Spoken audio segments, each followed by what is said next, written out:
Oh, gosh. You landing safely back in this dimension, this reality? Yes. Are you fully here? Yeah. Or is it all but a dream? Maybe a little bit of both.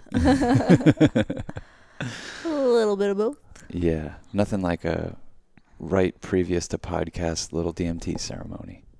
Yeah, we were like about to do it. Almost like, wait. I was like about to hit record. And you're like, but should we smoke DMT?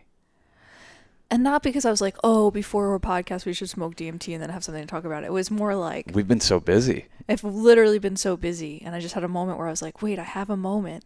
Yeah. And I keep talking to people about how beautiful the experience is, how kind it is, how I believe it to be very helpful and healing, even if you can't intellectually understand how. I always say we're like these puzzles. We're like a puzzle and we're like slightly off kilter. Yeah. You know, our pieces aren't like perfectly aligned, and then you get like an alignment. And it all clicks into place.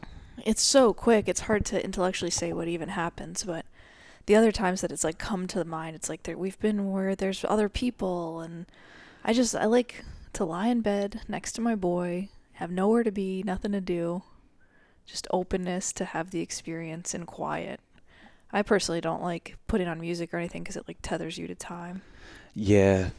Yeah. No, we've been saying a lot on this trip. I mean, look, we've smoked DMT a couple times on this trip, but you're like, I want to go for it one of these times, and I don't want people to be around or asking me questions or music or other people when we're out in public, you know. I don't recommend out in public, but I do keep it on me everywhere because I'm like, maybe at the top of this hike we'll want to do it, or maybe here. I mean, Of course. I did a little bit in the hot spring in Colorado, and that was cool. But you know, you gotta have a spotter. You can't just go smoking DMT in water by yourself. That's for sure. Yeah. Yeah. I mean, it's best not to. If you have to, it's cool. No, It'll be it's not cool. It won't be fine. It won't be fine. It's not fine. Not even near Yeah. water. Basically, just don't do it alone unless you're like in a bedroom with closed windows. Yeah. But it's not like that. No, that's what I'm saying. It's not like, I don't know, at least me, I've never had I've seen it, but I've never experienced myself a complete break with reality. I've visited other dimensions many times and had what could only be described as a breakthrough experience, but I've never had the I don't know who I am or what's going on, break with reality. It's almost like, I feel like I've always known so much of what's going on that if someone sneezes, I'm like, oh, yeah, there's Totally. Rebecca sneeze. And I can say Rebecca because I don't even know Rebecca really off the top of my head. You're not implicating anyone. I'm not implicating. We don't know any Rebeccas. I'm sure if I thought about it more, maybe. But, yeah, you're like, oh, that's that, or oh, someone's vacuuming. Or, A dog just came in the room. yeah. Yeah. But it does feel like, oh, I'm getting a physical cleansing. Psychosomatic. Yeah. Yeah. Just like.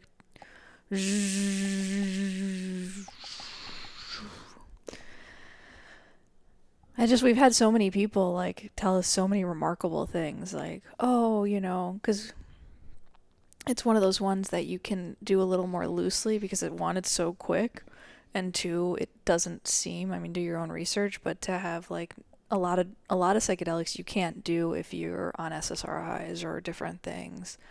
And this one seems to like be one that you can double check me on that. Oh, of course. But we've had so many people like either be like, wow, I haven't taken my Adderall since I smoked DMT with you guys. I mean, and that ends up being like a 2-year process of reintegrating. I'm not saying it's easy and oh yeah, you're just all of a sudden everything's healed and great. It's like a process of healing. But another person we did this with, like, we talked to them 2 weeks later and they're like, wow, I hadn't gone like more than a day without drinking in my adult life, and I haven't drank in the last 2 weeks, and I feel great. And not anything that they didn't go into this with like intention, like, oh, I'm going to stop this or I want to do this. It's like, you get the messages you need, is my experience. And a lot of times they can't even speak to it. Yeah, I can't speak to it. It's like, hey, why did you quit Adderall? You've been taking it since you're 13 years old. You're 26 years old and you smoke DMT. Why did you stop? They couldn't tell you. It's just like something Like changed it was when they time. smoked DMT. Yeah. Yeah. And It's a really crazy one to be going around with. It's like you definitely have a portal to another dimension I always in your fanny pack. a portal in my pocket is like what I like to say. You got a little pocket portal. Got a little pocket portal. I'm like Rick and Morty. For real. For real. And it's so like you're saying, it's so quick that we're a little bit more zesty in our use and giving it to people, Well, like I've done it so many times, and one, I've never had a bad experience, and I've done it no. like on a whim a lot of times because people would come over to our apartment and be like, I really want to do DMT, but I'm a little nervous. I'm like, well, I'll do it. You're like, I'll do it. I'll I'll show do you it how first. it's done. And all of a sudden we're like packing a crack pipe and it's like, wow, we're doing this right now. Like it's kind of, in terms of psychedelia, the furthest out. I mean, like it's like I don't know. It's not the furthest out because you have reference in the sense of I feel very in my consciousness. Mm-hmm. My consciousness is a colorful fractal portal, Yeah. but I'm in it and Yeah. I know what my surroundings are, even if they look like cartoon characters or. Well, it's kind of like a roller coaster. It's like when I'm on a roller coaster, it's like I know I'm strapped into a seat. I'm sitting on a thing that's connected to a rail and it's only going to go a certain speed and it's kind of like designed to shake me up a little bit. I know I'm on a roller coaster, but I still get scared shitless and scream the whole time. Did you feel scared when you just did it? No, I'm not scared of DMT anymore. I don't know when that shifted, but like I used to. I mean, I have extreme reverence for it, but Yeah. I'm not scared like I used to be. Like I used to be trembling before. I've done it a lot. I've probably done it more than you, and yeah, I just don't get that like anxious. I don't really get it with a lot of psychedelics anymore at all. Like that anxious, like, oh God, what am I getting involved with type of feeling. And No, I don't know if that's a good thing or a bad thing. I get it when I'm on like way deep into an edible high. I'm like, ooh, what did I do? Yeah, that's one thing.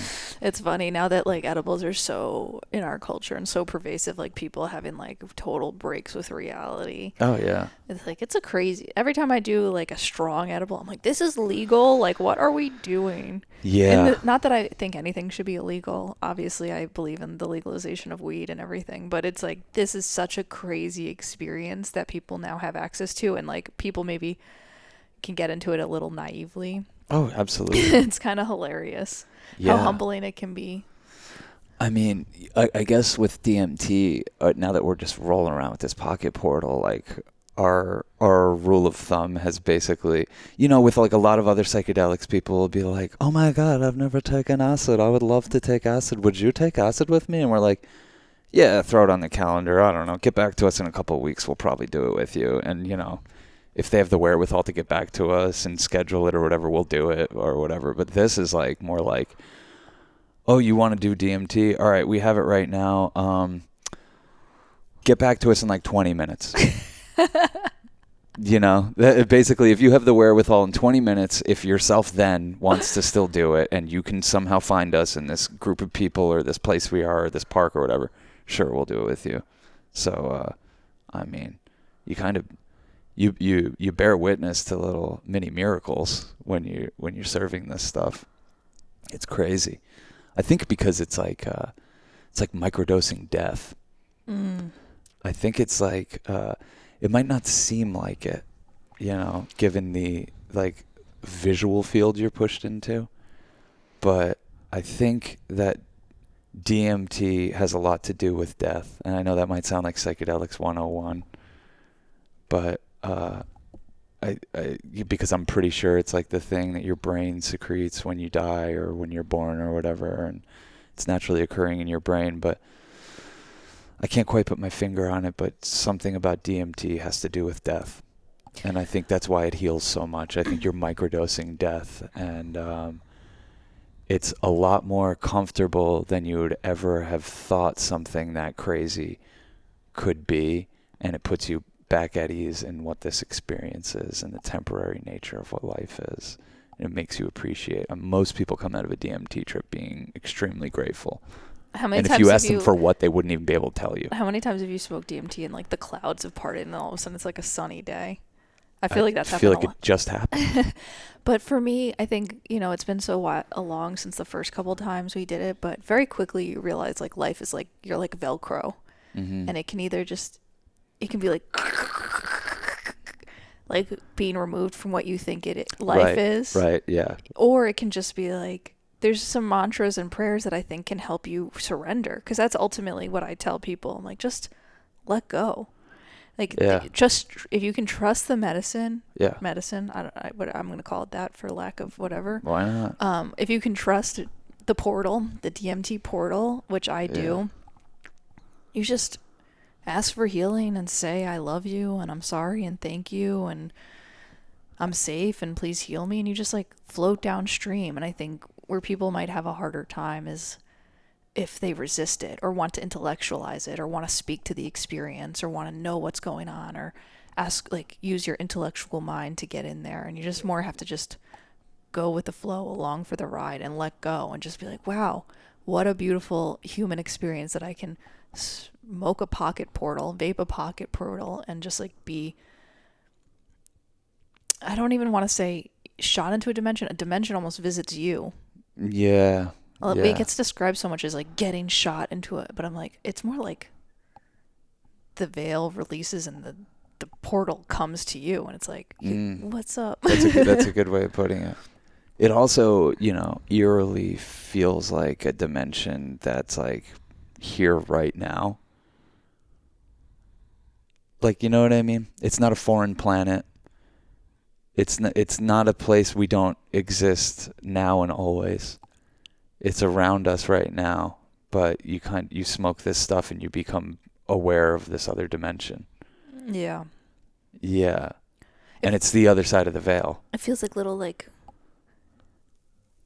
as entities, like fractal entities, like coming through, at least for me in this last experience, because I can really only speak right now to this last experience. It was like doing its work on me, and it felt like very concentrated around the headpiece. And I was like, Me too. oh, there's things that I need to let go of, thought forms, patterns, Yeah. healing, brain healing, cobwebs. Yeah. I don't know exactly what they were doing, but it felt like, oh, they're just doing a little housekeeping. They're just doing some housekeeping up in the dome piece. I had the same thing. Like, you went a little harder than me. You took a few puffs, and then I was like, I'm not going to join my girl. So I took a pretty good puff, and immediately it felt like very concentrated up in the dome piece, crown chakra, and just felt like kind of like a light dusting. Yeah. When you've cleaned the house like 3 days ago, but a little something's built up. It kind of felt like that. Mm-hmm. No, like major overhaul, major reset type of thing. And then everything started to feel brighter and nicer. And I don't know. I couldn't tell you why. Do you remember the first time that you ever smoked DMT? Do you want to tell that story? Do you remember? Because I don't. I kind of remember. Okay. You did it first out of us two. Oh yeah. Okay. I remember. We were on a tour with the film Cam Girls. Like, we were visiting different cities and doing big screenings. 2015. Yeah, it would have been 2015. And I think, had we only discovered acid a week before? Yep. Okay. Did 3 tabs of acid Yeah. a week before. And that was then- crazy. Yeah. Obviously. And then we're in Seattle, and our friend Ayla had given us 3 tabs of acid a week before, and we were like, hell yeah, we're off to the races. This is amazing. Life's the best. Or the scariest. Or the scariest. And then depending on how you look at it or what you do with it. we had like a last second screening of Cam Girls, got added to some film festival because the curators realized we were in town. They added like a midnight screening of Cam Girls. And I remember that the movie started playing. The guy's like, come with me. And he took us back to like this. We were like weaving through back alleys and stuff. And we ended up in this shack. And it just was just like a little crack shack that just had a Nintendo 64 hooked up. And he had dabs. And he hit me with, like, I wasn't a dab head back then. And I was just taking dabs with this guy. And then I went back into the screening after it was over to do a Q&A. And it was like the most, like, I was just in another place doing a Q&A. I don't know if you remember this part of the evening. And then it starts to wind down. we're hanging out with some homies after the screening. One of our homies was like, Tasha, shout out. She's the best. She was like, everyone come back to my place. So we end up back at her place. At this point, it's 4 a.m. We're like rolling into her place. And it was like me, you, Tasha, who's in the movie, Ayla, who's in the movie, Awesome Kate, who's in the movie, and I think Mallory was not in the movie. Mallory, she wasn't in the movie, but a We dear met her friend at of a ours. screening, Yeah, yeah. dear friend of ours. And so yeah, we're all over at Tasha's, and she's like, "Look, I have DMT. If you guys want to try it." And Well, Sean takes me. He's like, Cass, no. oh yeah. So every once in a while, like, you'd think that Sean's the wilder one, but I am. And Yeah. so a lot of times Sean will like be like reel me back in because I'm like, Yeah, F it. basically, like, it's like a group full of people, and it's all like beautiful women, and everyone's like joking around, and like we all have our shit together, and then all of a sudden it's like, I have DMT, and everyone's like, yeah, let's try DMT, and like I take Cass into the bathroom. I was like, what are you doing? What? we always said we talk about this first set. Because we were like new to drugs, like Yeah. somewhat new to drugs. Like we had done a lot of drinking and smoking pot and like mushrooms a few times, acid once, but like I was just like, I thought like these are big deal experiences. Like what are we doing? You're just like agreeing to do this in front of a bunch of people. Like what the heck is going on, Cass? Like, are you crazy? And you were like, are these not the people we would want to do it with? I was like, what could be a better set and setting? Like, what are you talking about? What could be better set and setting? And like the second you said that, I was like, oh yeah, what am I talking about? What am I going on about? All right, fine. Yeah, one of us always has to be a little more scared than the other, and the other one's like, what are you scared about? Yeah, definitely. You being like, what are you scared about, made me like not scared at all. Yeah. You know, like it's almost like I just needed permission from you as a barrier to entry.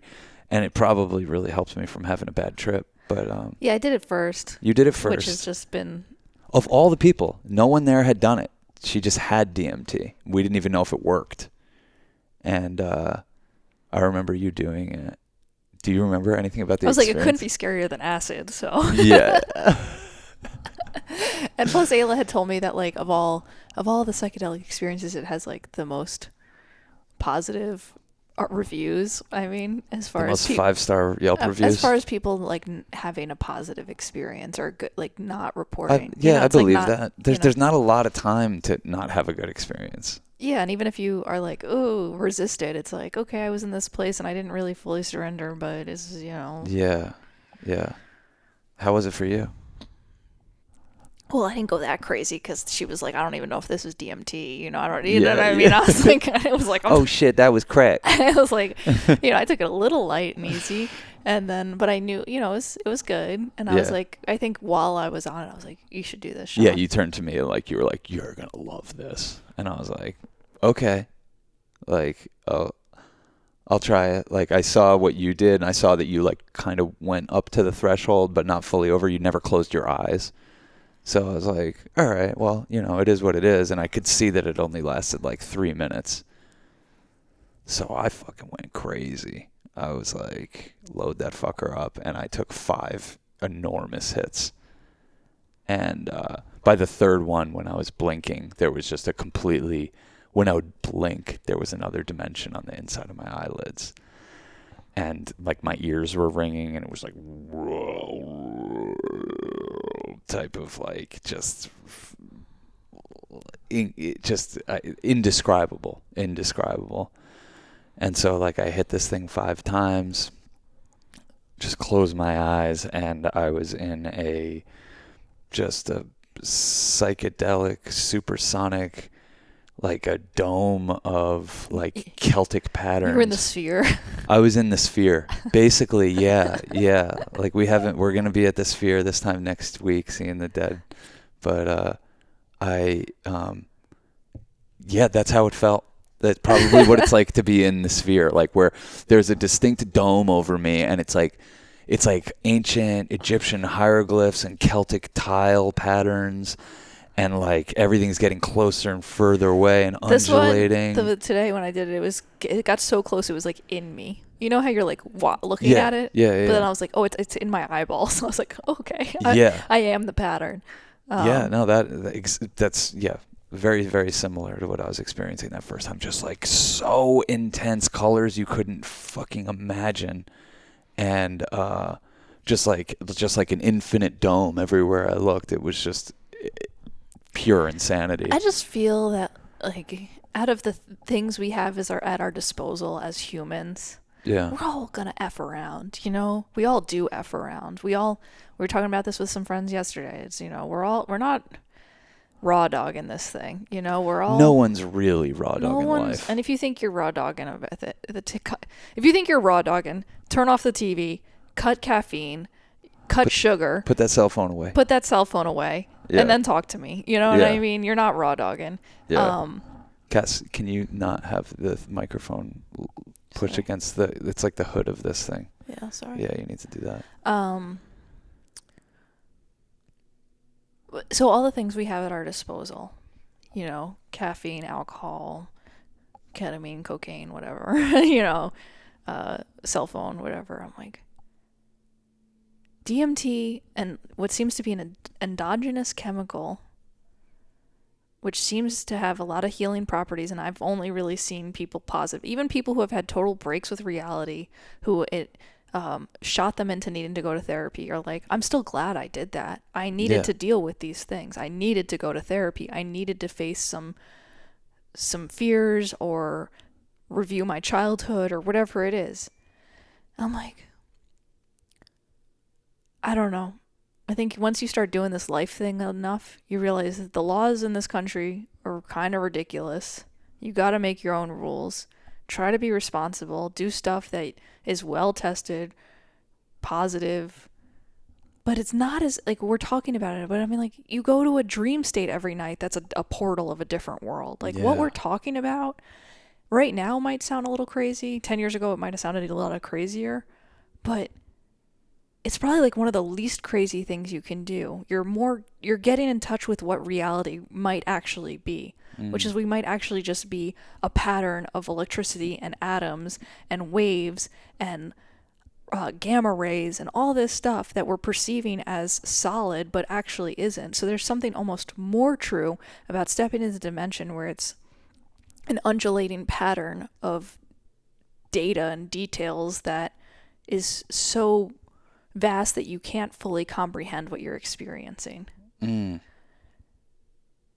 So If you're gonna fuck around, that's what I say. I mean, if like, you're gonna why mess not around, pick some good stuff? why not do it with something that kind of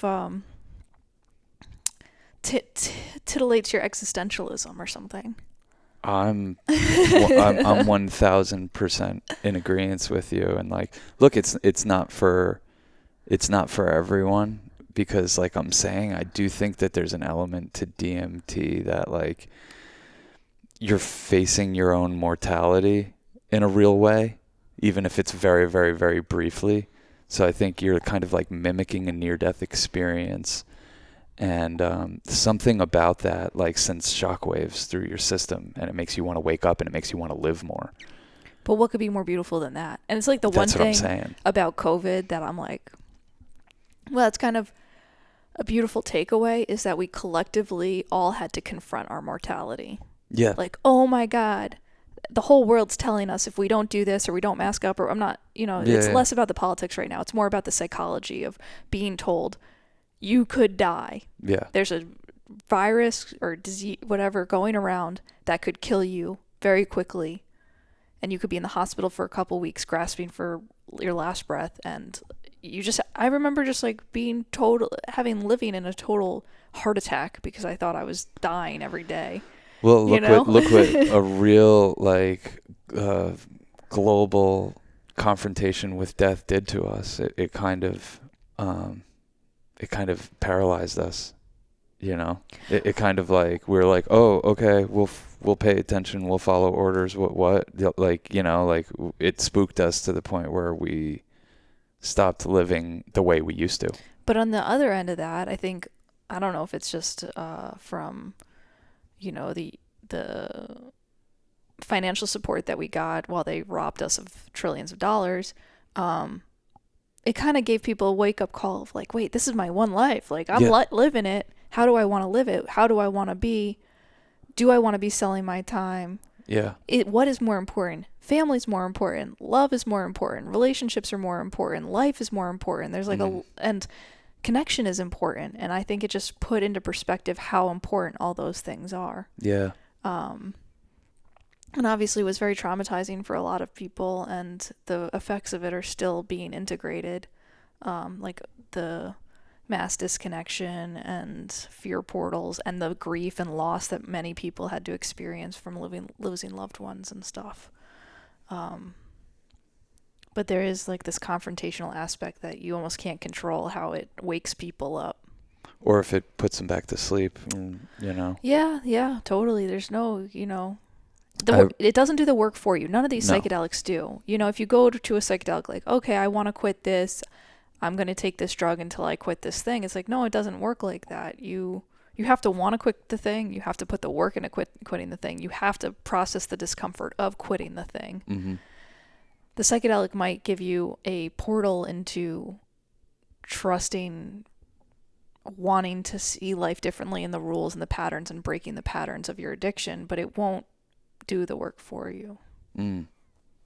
You know? Yeah, I think like psychedelics put like a prism lens on life for me, and it just shows me a lot more angles and options than maybe like the laser focused one that my ego had created. Mm-hmm. You know, like, what is my ego anymore? You're like, well, I mean, it's kind of why psychedelics are so effective in helping people turn their story around, because it just gave them a break from their one way of seeing things, and they got to see it differently. And that's why I say it's kind of like an NDE, a near-death experience. like, who made these rules anyway? Yeah, exactly. Wait, like, someone I made was, these I was being rules. so rigid. Like, I made these rules for myself. Like, wow, I might have just temporarily crushed my ego. What did I learn about myself through that experience? I'm so damn resilient.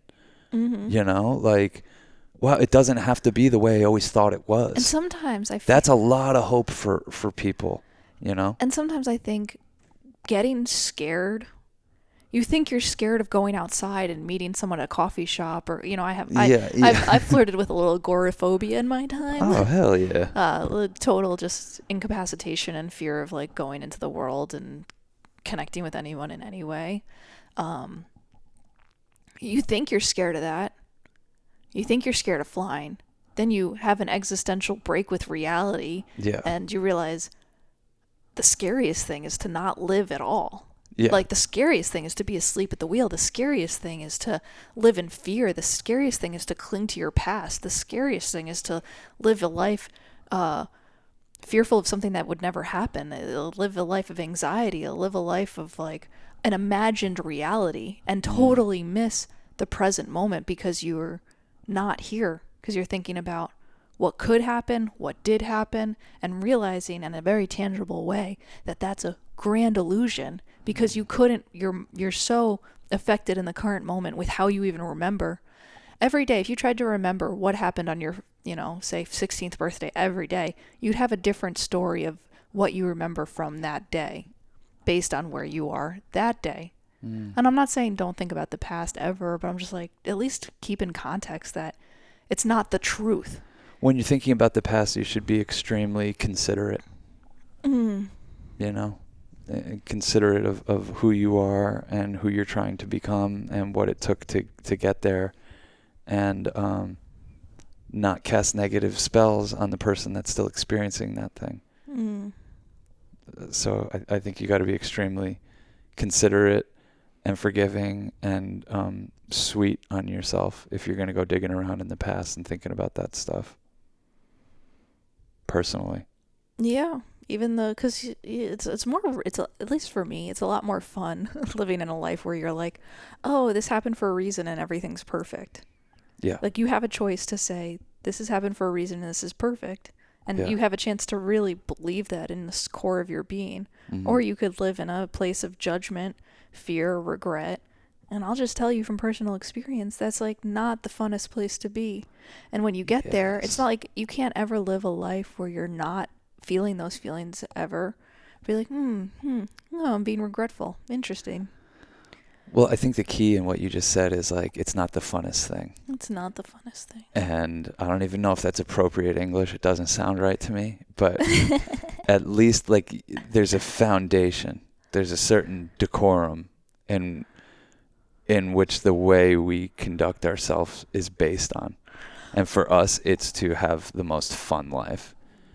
And, you know, maybe not everyone has set that standard for themselves. For us, we've set that standard, and kind of, if we judge anything that we've done or going to do, it's on that standard.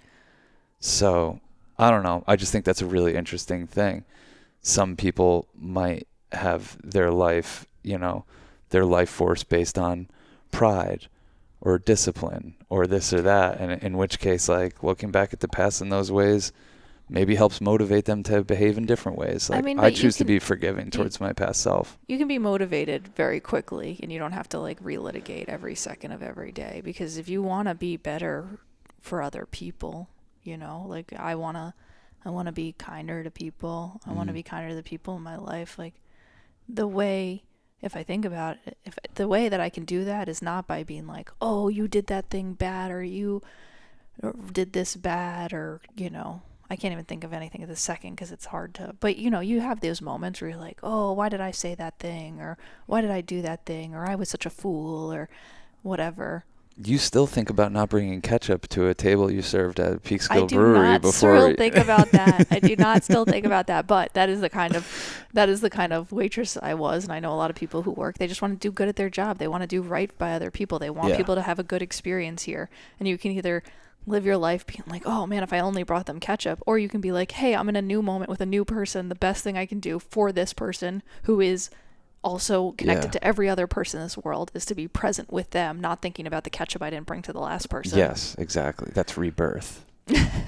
That's why mimicking death has been a valuable process for us. Why do you got to bring up the goddamn ketchup, Sean? Now I'm all caught up. No, I'm just kidding. I don't think I have a bottle of ketchup I forgot to bring somebody moment for my life. You know what I mean? I don't really have a like, oh God, you idiot type of moment. Thank God so far, but I also think it has to do with like, I think it has to do with more outlook. you process things. Because I could think of moments you forgot the ketchup, but I don't remind you of them. You know what I mean? I know. Trust me, you're not a perfect person who doesn't forget ketchup. You know? No, but I treat my past self as if they were a perfect person. Yeah. And that, like, but I think like the foundations of the more magical times of our life, and like I feel like we're in a period of prosperity in terms of magic. Yeah. I think the foundation, like at the core of its foundation, is like we both want to have fun, and then like steps above that is like the way we act in order to have fun. Well, if you don't have fun, the joke's on you. If you're not like treating life like it's a joke, then the joke's on you. Yeah. And I don't mean that like callously. I just mean like, I don't know. Yeah. Life is funny. Life is really funny. Oh, it's hilarious. The fact that we beat ourselves up about the ketchup is funny. Oh, all of it is.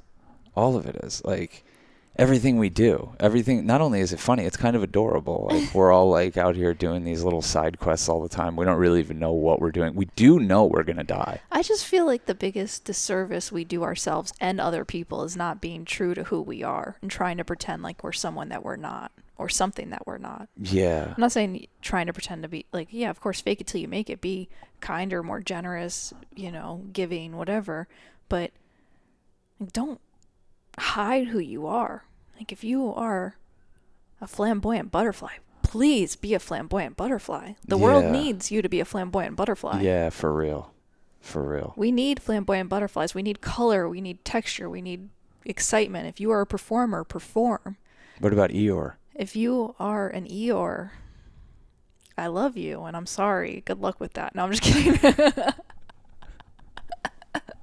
No, we all have our Eeyore tendencies. Yeah. Eeyore has a place because Eeyore also is a good reminder to the people around Eeyore. Oh man, you ever around a Eeyore and you're like, damn, I feel bad, but at this moment it's actually giving me a reminder of, it's kind of like sets a bar of like, oh, I see where they're ruminating. Yeah. And under a gray cloud, but they're not seeing the sun. Mm-hmm. And it just reminds you, wow, sometimes I do that. And Yeah. I want to be reminded that there's just this gray cloud is one, temporary, and like sometimes you can just sidestep it and walk over to the side and be like, oh wow, there's the sun. Oh, totally. I feel like right before we recorded this, you helped me with that. Like we got everything all set up and you were like, are you okay? Like, do you even want to do this? It seems like you don't want to do this. And like, I kind of always want to do this. And I was like, yeah, I don't know. I was like, I feel a little weird. And then, yeah, I don't know. And like, it's easy for us to do this for each other because we're with each other all the time. It barely takes any digging. You know, like, it's like, are you thinking about how we didn't really shoot anyone yesterday? Or are you thinking about this? Or are you thinking about that? And I'm just like, I don't know. I'm just like a little frazzled, you know, but you talking to me about it just made it go away. Well, because I was just like, I don't know. I think we're moving around a lot. And like, I'm trying to keep track of like everyone we shot and where it's going to go in the movie. And we're meeting a lot of people. And like, it's just like everything's happening so fast. And just me saying that, I was like, I'm fine. well, you know I'm better. what I told you? What? I was like, we also haven't exercised. Oh, that was it. Yeah. That was the key word. Literally. It was the first thing you said. You're like, we haven't exercised. And I'm like, yeah, what? Wait, what the fuck? Like, I wake up every day and exercise when we're at home. And I'm not doing that on this trip because every day is just like accounted for in some way. And it's like, I kind of knew that certain things are going to get put on hold. It's such a dumb one to put on hold, though. And we can try to be better about that. We could try to be obviously. better. We're about halfway through our trip. Like, we could try to be better about, like, take care of ourselves before we think we can do anything out in the world. But it's so crazy how our brain works that, like, you mentioning that I'm having, I have a deficiency of exercise right now, kind of just filled in that gap. And I just felt like all of a sudden, like, oh, yeah, that's all it was. Well, because you're exerting so much energy trying to figure out why you feel a little dull. Yeah. And I just kind of was like, you feel dull because you haven't moved your body. And you were like, oh, like I think it took you out of the judging mind and more of like, duh, acceptance. Yeah. Like, of course, like I don't have to feel like there's something wrong with me. Mm-hmm. I'm just not taking care of myself, and that's okay. I want to, and I can set that intention, but it allowed you to just be like, because I kind of had to have that same conversation with myself this morning. Like, what? Why am I a little like grogged? Like, we have so many blessings, and this has been such a beautiful trip. Where's the grogginess coming from? Yeah. And it was like, oh, you're not exerting yourself, and that's like a core component to moving energy. So there's like a little bit of, you're like in a stagnant pool. I haven't sweat in like a week.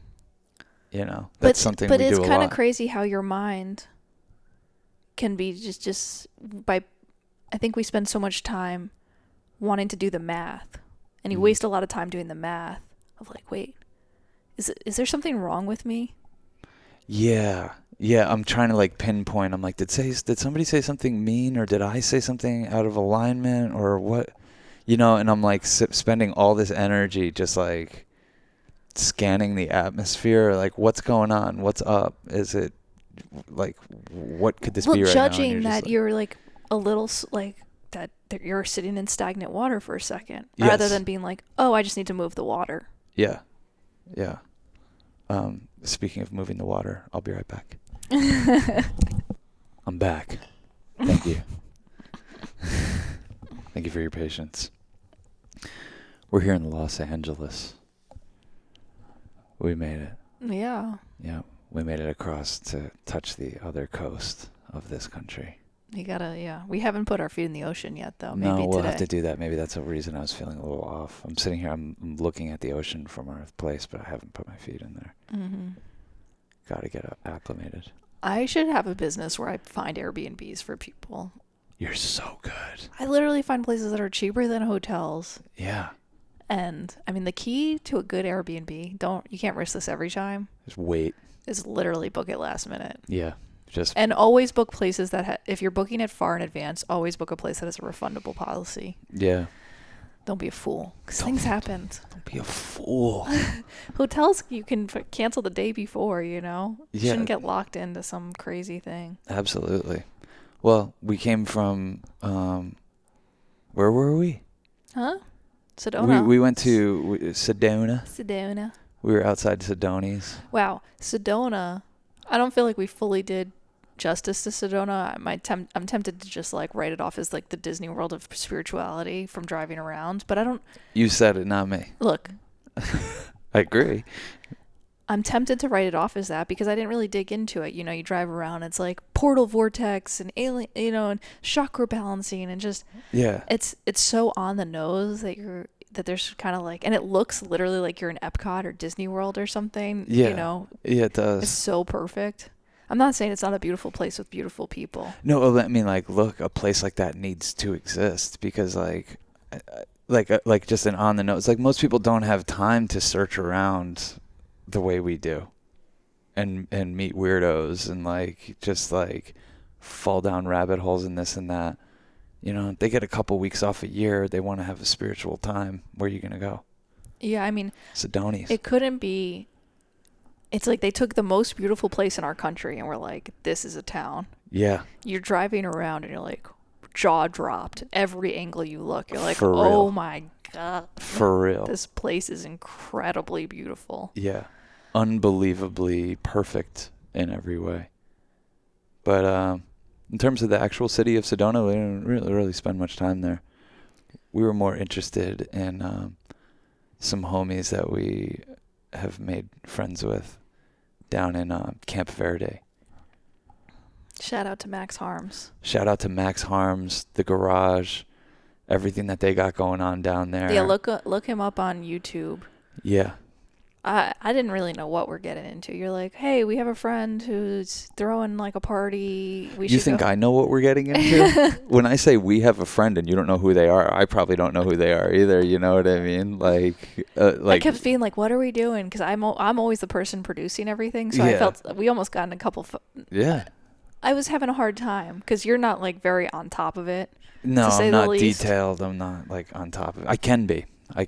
That's not like, you know, it's just like, it's just not my gig in this dynamic. So, yeah, I don't know. Yeah, you're very capable and competent. However, given this dynamic, anytime you're not like, you like to play it cool. So if someone's like, come to this party, you're not going to be like, I'm like, cool, I'll be there. and I'm like, hey, what's the address? Yeah. What's the date? What time? What should we wear? And so I'm asking you these questions. Yeah. You know, not what should we wear, because I only have whatever I want. But anyway, basically, Max has this incredible studio and home and place. And if you are a talented musician, This is where you want to go to record. This is where you want to go to record. I mean, Jesus. Yeah. He's a cool one. He's the best. You know, apparently I've known him for a long time. Like, I lose track. Like, I text with people. We've texted a lot, and like, but like, you know, I don't know. I just lose track of who lives where and who's. I know people by their screen name, and then I can't remember their real name. I know. I was like, where's the message? And you're like, I was like, I don't remember his screen name. I'm like, I don't know. And like, you know, anyway, before we even set out on this trip, there was one thing I had in the calendar. Like, you might have known about a lot of stuff we were doing. For me, I was like, I told Max we were going to go to his party in Camp Verde, Arizona on May 19th. And that was like really the main thing I scheduled everything around this event. Yeah, totally. I was like, there's one thing we kind of got to do. It's like, we got to be around the Sedona area on May 19th. Well, we did it. We did it. And I'm glad we did. Holy shit. And what's so cool is, I mean, he has this huge party with all these very cool people who are very talented musicians. It's like country, bluegrass, folk, pop, rock, you know, medley, but very cool vibe. Mm.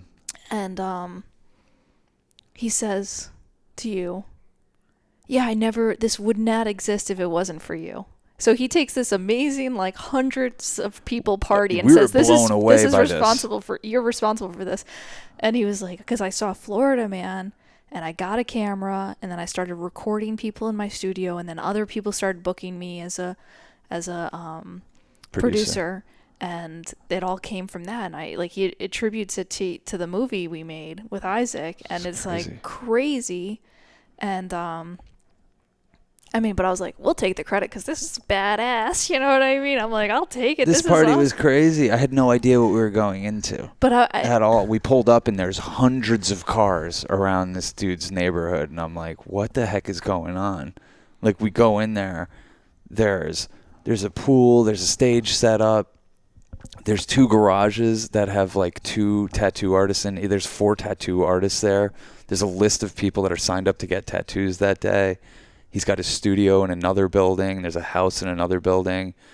There's people playing like on the front porch, like more like, you know, old diddlies and bluegrass jams. And then in the back, like there's like a proper stage where people are playing. And it, like there were so many people there. I was just like, this is unbelievable. Like you pulled together the sickest party on like a Sunday afternoon. And man, they know how to do it. yeah. They really know how to do it down there. You and I are used to hosting a party, you know, so when we get to just go to one and like be like, wow, okay, interesting, this is how it's done. It was a blast, and blew me away. I mean, to go to a party in a different state where you feel like a honored guest, because Yes. the host is like, you guys are responsible for this, and I was like, whoa. I was like, you just forget money. You just gave us the best gift you could ever give us. Like, I'm Yeah. like, we are so rich. Like, I'm like, that's all I need. I don't need money. I just need people to throw badass parties and be like, you're responsible for this. Yeah. Because it makes me feel incredible. Like, You want to be rich in influence more than paper money. Or and whatever. influence isn't like influencer. It's like, I want to water a beautiful tree and then see that tree water other trees Yeah. just by existing and standing strong and tall. That's how you felt. And I was like, wow, that's really, like, it just reaffirmed why we make movies in a way that is just so unexpected and beautiful. It's like, Yeah. oh, we didn't make, yeah, of course there's some knockoff Florida Mans or whatever it is, and like, yeah, that's great, or kind of whatever. But then to be like, oh no, the fact that you guys made this movie made me be more true to who I am. Yes. Yeah. Not go do a rip off of Florida Man, but do something that came from My heart, yeah. Yeah. Yeah. So it was it felt like a bit of a stretch for him to be as generous but you know, in the sense of, it felt like a stretch to be like, oh, a documentary made you have a badass party, but okay, like, or a badass studio and live your truth and all this stuff. But then I remember the wisdom that comes across in Florida Man. That wasn't our words. That were the words of the Florida Men. Yeah, we were just a vessel for it. And I'm like, yeah, that's why we make these movies. Yeah. That's what these movies are. They're beautiful Yeah. with beautiful people. Totally. That's how that night felt. And like, to feel like an honored guest, there was hundreds of people there, you know, and they all knew each other, and they're touring musicians, and everyone was just having the time of their life. And like, It's perfect for introverts like us. oh, it's almost like we need it. Yeah. It's almost like we need to show. If we showed up there and not everyone was coming over to be like, oh my God, Sean and Cass, you guys are the best. Holy shit. I don't know how we would meet anyone. I don't, like, you know what I mean? Like, we're so, well, I've always been the kind of person that I'm not going to just come to your party. I need you to be like, you have to come to my party. yeah, yeah. And then I'll be like, okay, I'll definitely And then you come. get VIP exclusive access to certain areas of the party that other people don't know about. That helps too. That really helps. No, it's so silly, but yeah. They Wow. go hard though. Yeah, I mean, will they're say. 27-year-old kids. They're And younger. They're yeah. the youth. Yeah, 20, 21. I was proud of them. I was proud of them too. You know, because like at first you were like, Sean, you know, this dude looks up to you. And I was like, yeah, I didn't realize there was an age difference. I didn't realize like he was 27. You know, I didn't realize he was a young Well, guy. And it's then I also- started feeling bad. I'm like, he's just seeing me do drugs and be tired and like. No, but the You thing know. is, it's when someone who, like, now I look up to him. Yeah, totally. And that's kind of, Totally. it's just, it's like, oh, I like respect you, but the respect becomes so mutual so fast. You're just like, no, man, you're our hero. Yes, totally. Absolutely. He's like recording great records by amazing bands. He's discovering bands. He's playing in a sick band. And Used to was an engineer for Rick Rubin and all that stuff. Like, he's legit. yeah. Oh yeah. He's as legit. I hate that you have to even say that, I but know. it's like, whatever. It does make, that name means something, whether for justified or not. Yeah, it means a lot. So Most people, if they could even name one producer it would be Rick Rubin. Yeah. So for you to say like, yeah, I worked for Rick Rubin at Shangri-La in Malibu, like that's a good resume builder. But what's an even better one, I think, is all the respect everyone had that came out, you know. Every band that went up there shouted him out and has a personal relationship with him. It was just like... He's just a good guy. He's sweet, and he's fun, and he's loving, and... hilarious. And down for whatever. I mean, these kids were fucking, like... Where are you going? I'm just taking off my sweatshirt. Oh, okay. Yeah, these kids were going hard in the paint. And, like, we never know who we're around. Like, you know, we meet people for a couple days, and, like, they drink. They can put back some beers. I respect that, you know. Like you're certainly at the age where you can do it, so why not do it? You were certainly putting back beers at 27. Oh yeah, definitely, probably more compulsively than they were by a long shot. Totally.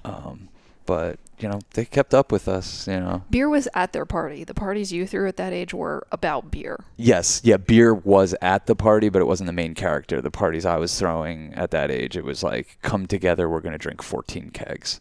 Yeah, you know, they had like a couple. They had a couple kegs, and like mostly people were just like doing their own thing, and we provided a little bit of electricity that I think spread like wildfire throughout that party. But they're taking sass at like 1 a.m. You know, we're sitting there and they're like, should I take a full dose of sass right now? And like, yo, y'all are gonna miss a night's sleep. Like I'm like, You're too old. I'm old. Yeah. I'm old. Like.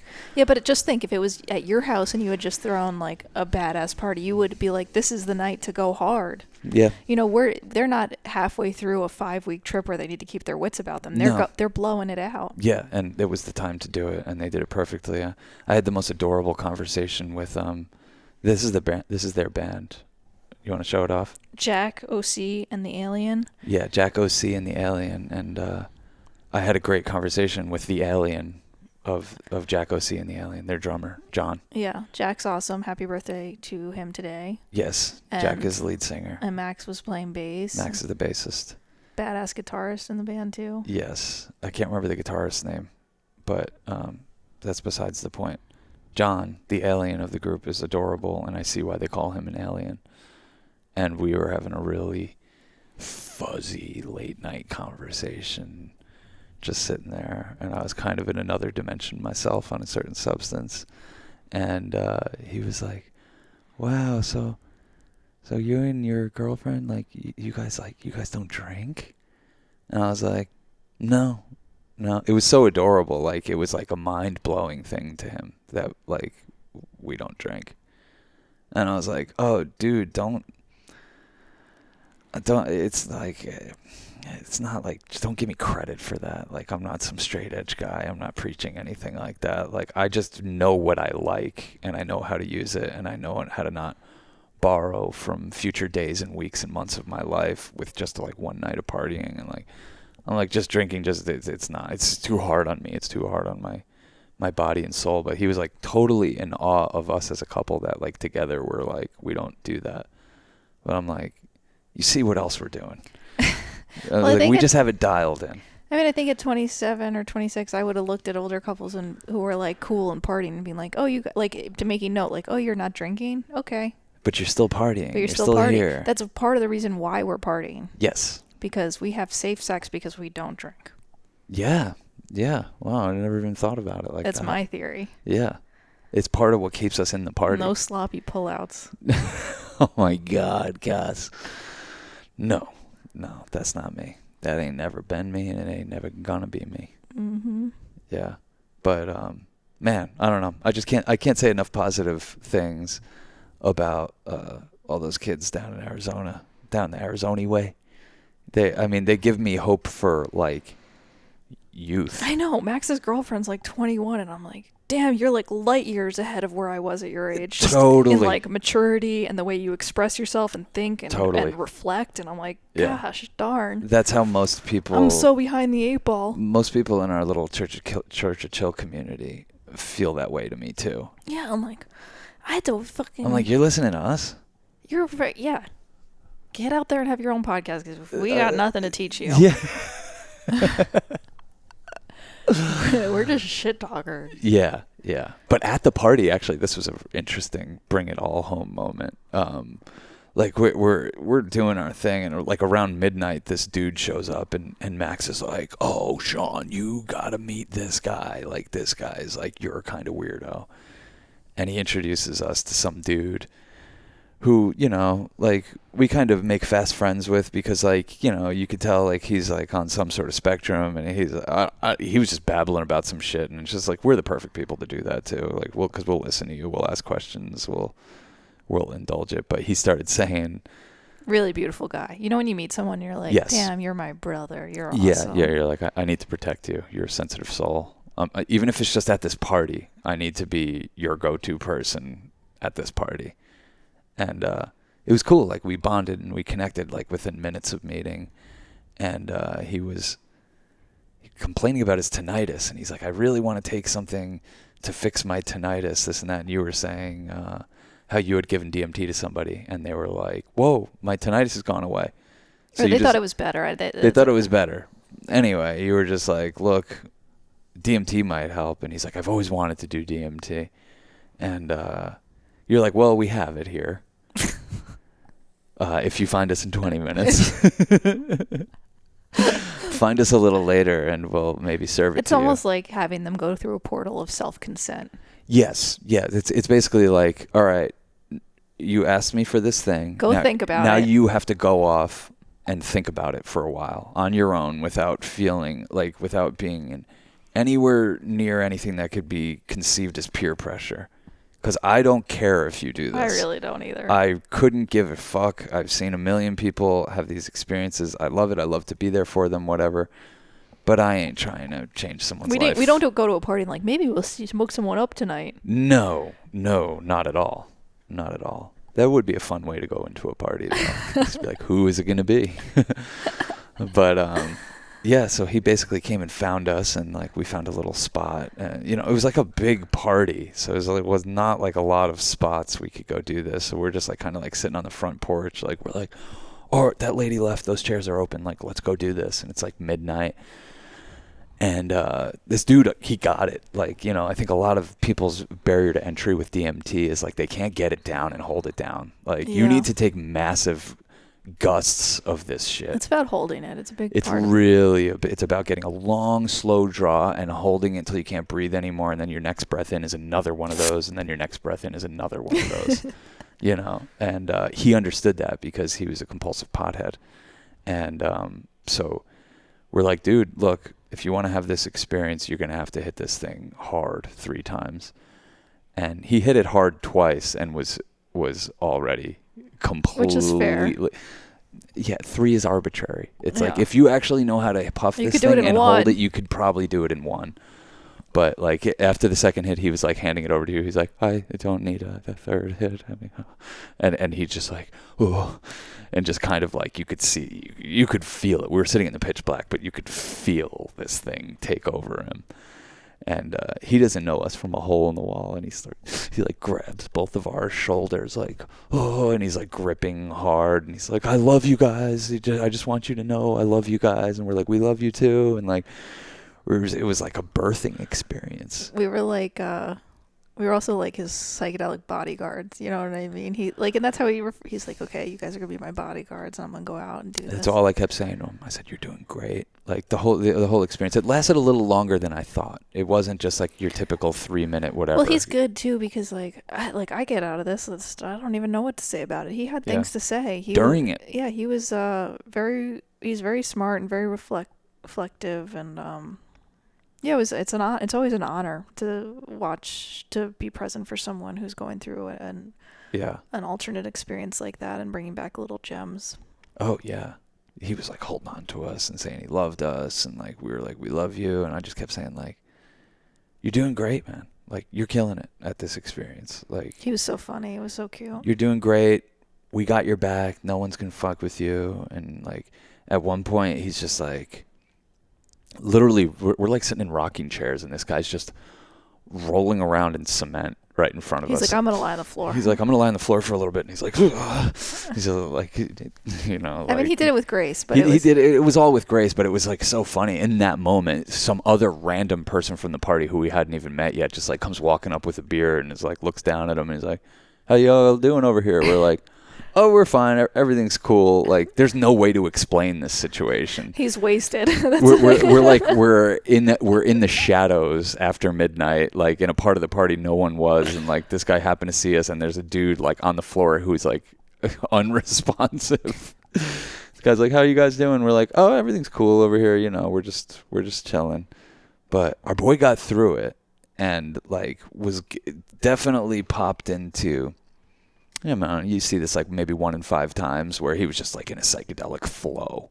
Like everything he was saying, we were like, whoa, awesome. We're like, yeah, man. We're like, fuck yeah. Well, because that's also the honor of it. Is like you're getting the reminders you need. Mm-hmm. You know, fuzz everywhere. Yeah, we were getting the reminders we needed, and he was definitely getting the reminders he needed. And yeah, like so after that, like we saw him through it. The whole thing was like 20 minutes or a half hour. He was telling us to film him at one point. He's like, can you film me? I'm like saying some stuff right now I want to remember. And we're like, yeah, we got you.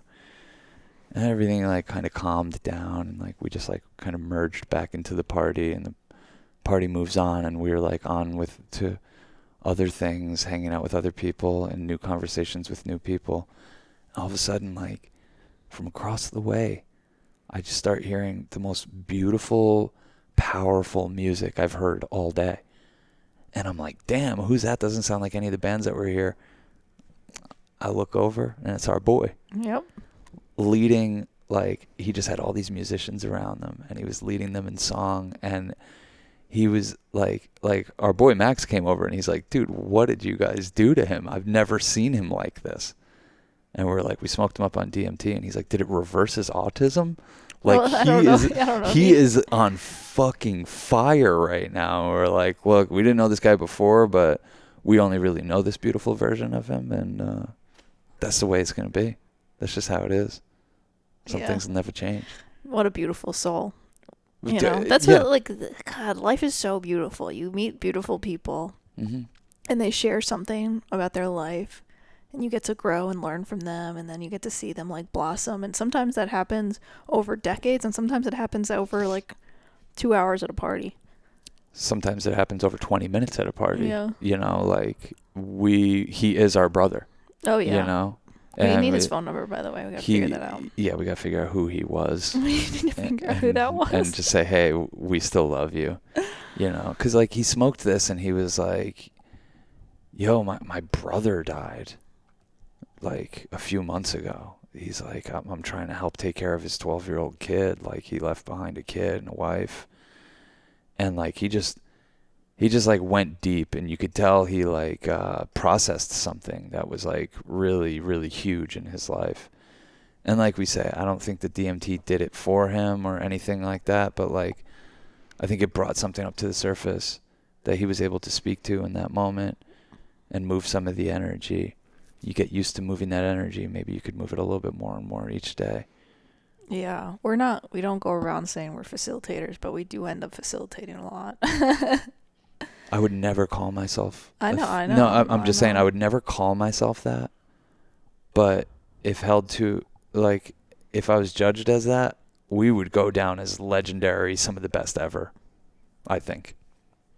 You know, look, if you're going to have someone next to you. I'd want us to smoke us up. I would definitely want us to be the people. Yeah. Well, I think there's something nice about having masculine and feminine energy. Like, that's what they do when they do, like, you know, MAPS or whoever does these things. They have a guy and a girl. Yeah. Because you can hold down. It doesn't get weird. The energy's not weird. Totally. Like, it might have been weird, like, at one point, like, he popped up and, like, was stumbling around and, like, trying to, like, you know, make a quick getaway and, like, you know, just go off and, you know, like, and, like, it's okay for me to, like, stand up and grab a dude and, like, be like, come on, calm down. Yeah. Bring it on home now. Focus up. You know, yeah, it's sometimes also you do that. Yeah, no, I'm chasing Wes up the stairs. I'm like, whatever you do, just don't jump, boy. Just don't jump, man. No.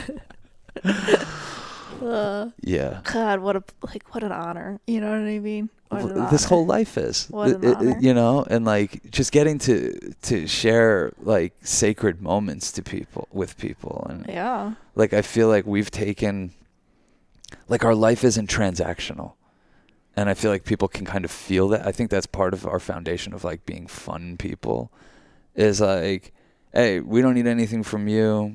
Hopefully you don't need anything in return. We're here. Let's make the most of it type of energy. And people respond to that. We don't even have to explain it to them. They just respond to that, you know?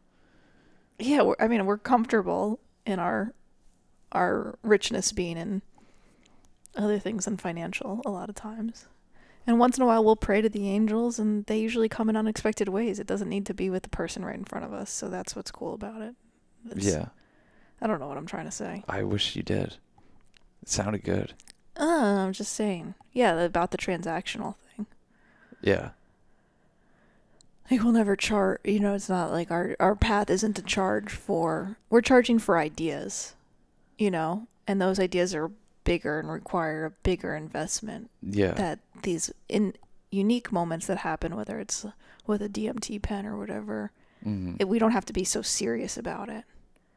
And I think by that we get to bypass like a lot of the almost weirdness that can come from like the transactional nature of healing, And Yes. I think that you should pay people. Or the transactional nature of vulnerability. Yeah. And I'm not saying people shouldn't charge who are healers. Yeah. I think it's very legitimate to put time, effort into learning a skill or, transcending the body and then to do that. But we get to like, it's so fun that we get to like dabble our toe in just like being there in these moments of healing without having to be serious about it. Yeah. Like we're all healers. Yeah. We're all doing some work in one way or another. Like, why not be a little bit more intentional about it? Yeah. No, yeah, that's what I like to think is like, we're all just trying to tell each other it's okay to be here. Totally. And just trying to like whisper sweet songs to each other. And just, that's all you can do for other people. I mean, Ramdas says all you can do is work on yourself, but I think while working on yourself, you feeling safe and being here can send the vibration of that it's safe to be here. I think the main way we send that vibration is just by listening to people. Like, it's obviously what we do in our movies or whatever, but it's just like kind of a reflection of just how we are socially. We'll just listen to somebody. We'll ask engaging questions and try to get to know them. Yeah, because we've heard everything that we have to say. Yeah. So I can be genuinely interested in people, and like, when you're listening, you're bringing a quality of presence that maybe a lot of people aren't used to. And I think that's how people kind of like loosen up around us so quick, to where we know them for 20 minutes and we're smoking DMT together. Yeah. So cool. Yeah. So fun. You got to earn it though. Always. You got to earn it. And, you also have to be aware of the consequences. Like sometimes. Yeah. Sometimes the optics of a DMT experience aren't great. Well, and you also just got to be ready to take someone on as your brother for life. Yes. No matter who they are. Yes, totally. When we first smoked this guy up, and like it just like cracked him out of an egg that I don't think he knew he was in. I don't think he realized he was in an eggshell, and he just like cracked out of it and started talking. I had a flashback to when we took the Soma in Robert's temple, and that other guy was having a hard time, and Robert looked at us and was like, we're responsible for this man. That's how I felt when we first gave it to him. Like when it was first hitting, I was like, oh no. I was like, we're responsible for this guy. Well, that's what life is. At this party and maybe in life. Well, I think we try to be in denial about it, and because it's a lot to face sometimes, but we are a brother's keeper. Yes.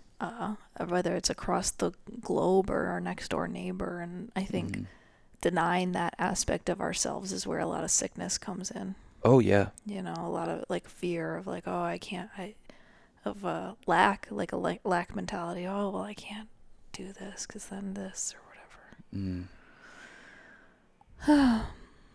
Life is but a dream.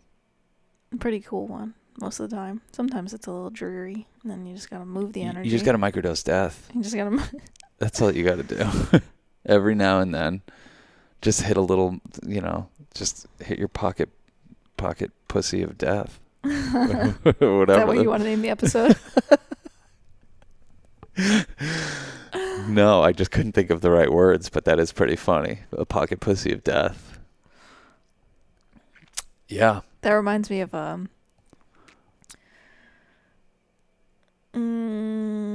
Duncan Trussell's show where he like goes through a pussy or a vagina, like birth into different universes. Oh, yeah. Did I ever see this? Yeah, the Midnight Gospel. I'm not sure if I saw that one. No, the cartoon on Netflix. Uh-huh. It just is like this. He's got this character that like goes through what's like like a vagina Yeah. into different universes. It's nice to be able to provide that experience for people if they can handle it, if they can hang. I mean, like 10 minutes later if they're going to be able to integrate this like that night. Well, I think also like our job as people has been we're pretty fast at the read. Yes. You know. Yeah. Like you can pretty quickly read someone. Like documentary requires you to be able to quickly read someone. Not in a judgmental way, but just kind of in a like Yeah. are we on a plane of reality together where we can meet and make sense of this totally. crazy life in a way that Totally. makes that you're like There was tons of people at that same party that we would have never done this with. Yeah, of course. But we met this guy and we're like, we didn't even have to have our like side conversation of like, are we doing this? Well, every once in a while we find a guy and we're like, damn, that's our guy. I know. I don't. It happens. It does. It happens to us. It really does. We're like, damn. And it would probably be the last person anyone would expect. Well, you know how we like, knew. why are Sean and Cass hanging around with that dude?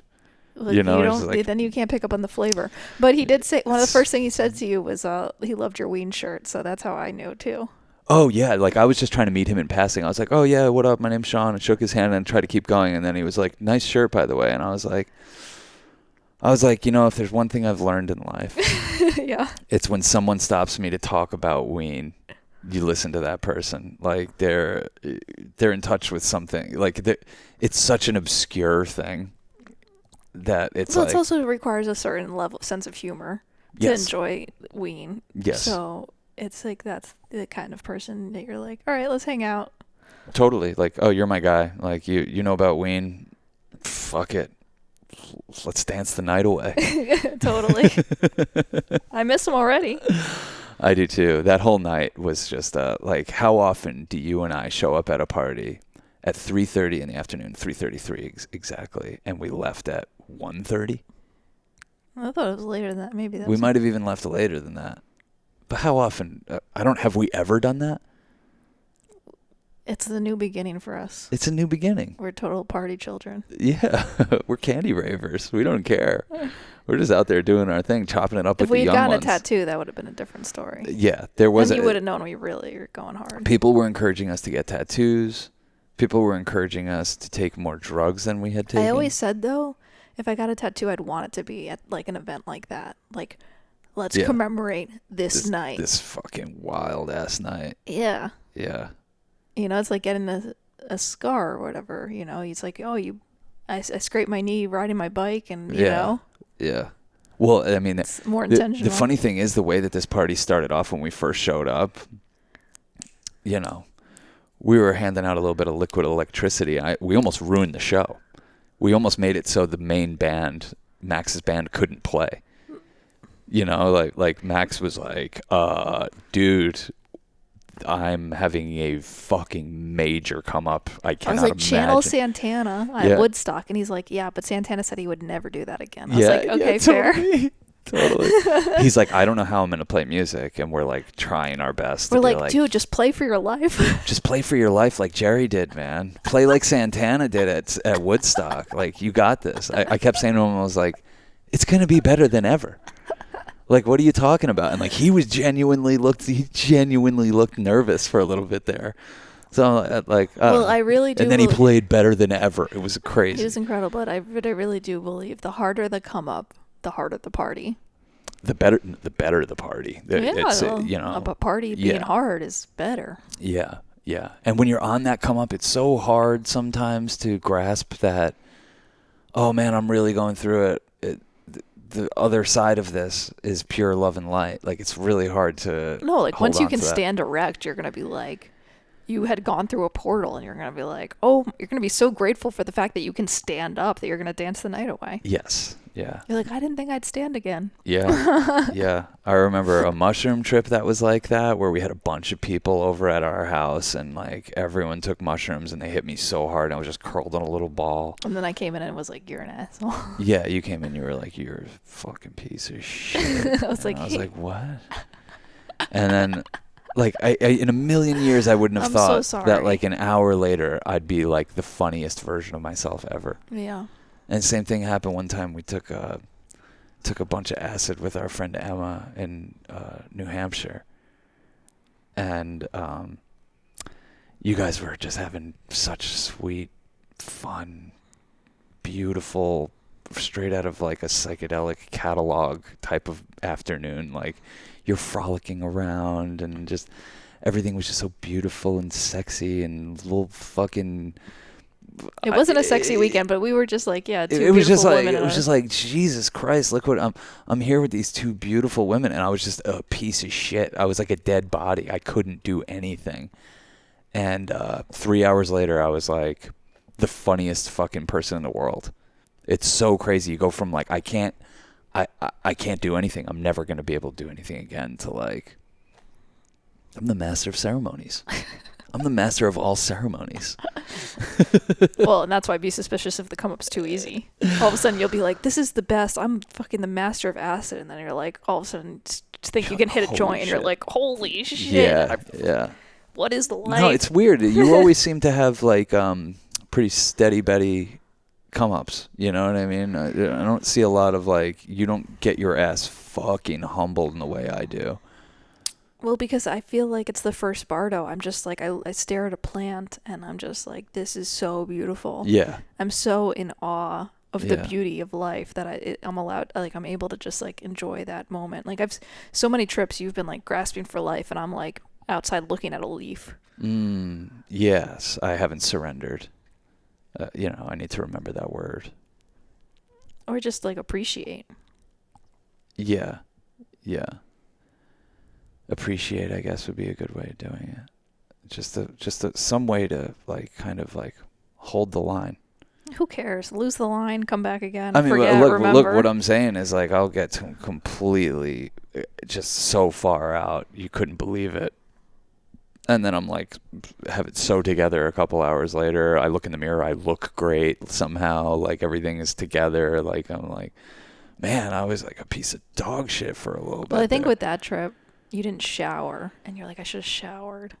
Because sometimes like those outside factors can like affect the way you feel about yourself. Like, do you feel organized and clean? Do you have your clothes set up? Did you put on fresh pair of underwear? Like. Oh yeah. Take care of yourself. Set yourself up for success in this life. No, we also saw it firsthand too. Brush your teeth. We weren't tripping as hard as some of the people at this party, and some people took Molly, and we probably could have predicted it when day turned to night. There was some vibes of like, are we having a bad trip, which can spread like wildfire, and we kind of saw it spread a little bit. No, what's so funny about this trip, they had a moment that we've had so many times where it's like, where's the dog? Oh my you always God. You're like a big psychedelic trip, you always think someone got lost. Like everyone's tripping, right. Everyone is having the best time ever, and then someone's like, where's the dog? And then all of a sudden like half of the party turns into a search party. And like you're just scraping the depths of existence. Like, okay, well, the dog ran away in the middle of the night. A 1-year-old puppy ran away. The cutest dog. Like we lost this. Well, sometimes dog. when you're having such a good time, you have a moment where you're like, "This is too good to be true." Yeah, and then someone's like, "It is too good to be true. Where's the fucking dog?" And then like, there's nothing like when part of the party has to turn into a search party. Which we know about. And then when you find the fucking thing. But that factor, and also just day turning to night. If you're tripping while day turns to night, have a plan in place. When it gets dark, I'm going to go back to my tent and I'm going to put on another layer, or I'm going to make sure to go get a couple clean breaths and drink a few waters, and just some sort of little demarcation, like things are changing now. Because I think when you just try to like surf the vibe, we saw it happen to numerous people at this party where they lost the narrative. And it's just like, oh no, it's just because you can't see the horizon anymore. It's just because it got a I think little they dark just, around who here. knows? Just because it got the temperature changed a little bit. Also, You know. it's like sometimes you have to introspect, and sometimes you have a healing portal, and sometimes it's not comfortable, and sometimes you're trying to do that at a party, and you're not in the party vibe, and sometimes you can't control. Like, I want this healing medicine to be just in For a service party. to a good time. Yeah. No, sometimes you got to get healed, and It's like sometimes it you're takes some. taking therapeutic doses of MDMA and like trying to just have a good time. But a lot of times when we do that, we end up off in the corner by ourselves. Yeah. You know, because it's just like, I'm extremely vulnerable right now. Extremely high. I just say you just gotta breathe. And with any of these drugs, you just like DMT, MDMA, acid, mushrooms, switch it over to manual mode. Yes, pop it into manual. You're so good. I literally watch you heal people. Like they're tight and they're in a bad trip and they're looking around and you just go up to them and you're like, yeah, relax your shoulders, breathe. You got this. And you hold eye contact with them and like, I'll see someone go from like scared, not knowing what to do to like, whew, wow, I'm fine. Like what you're able to do for me. Well, we just need to remind each other, like, yeah, because sometimes you can't see that your shoulders are tight. yeah. So sometimes you just need to like relax your shoulders. It's like relax your jaw a little bit. Relax your jaw. Like even in this moment, you take a breath. Yeah, and it doesn't. You don't have to be on drugs to do it. So it'll be like, oh, I need to do a body. Like that's why body scans are so powerful. Mm-hmm. Bringing attention to different muscles and then relaxing them and squeezing your hands tight and then releasing them to feel the release of tension. To feel the power. And the power. I feel like we've been talking for a long time. We have. We got to stop this. Cool. Patreon.com/Church of Chill. So much more. There's part 2 to all these episodes. Are we doing a part 2 today? Are we doing a part 2 today? I just like every time we finish a conversation, I'm like, how could we possibly talk more? And then we figure out how to do it. And then we get on the Patreon. And we're like, this was so much better. And the Patreon is so much better that we're like, should we put that as the regular episode? But actually, I think we've been doing it the right way, though. Because it's just like, here's our free offering. Here's us getting warmed up. And then we get on there, and it's like, it just clicks into place. And we're like, yes, there we are. And I can't promise it for this one because we haven't done it yet. But the last ones, part 2s, are very good. Yeah. Yeah. Yeah. It gets better. It's a sequel that gets better. Yeah. Yeah. So on patreon.com/Church of Chill, it's only $2 a month. There's part 2s to all these episodes.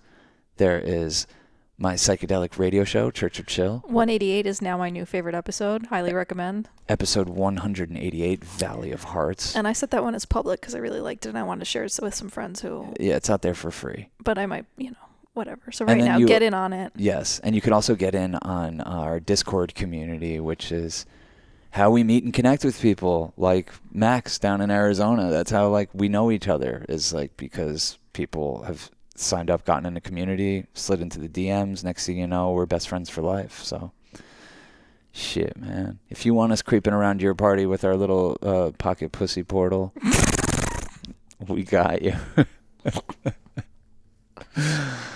Meanwhile, like 4 episodes from now, we're going to be like, we're not doing that. We don't do DMT anymore. It's too serious of a power to just go around having.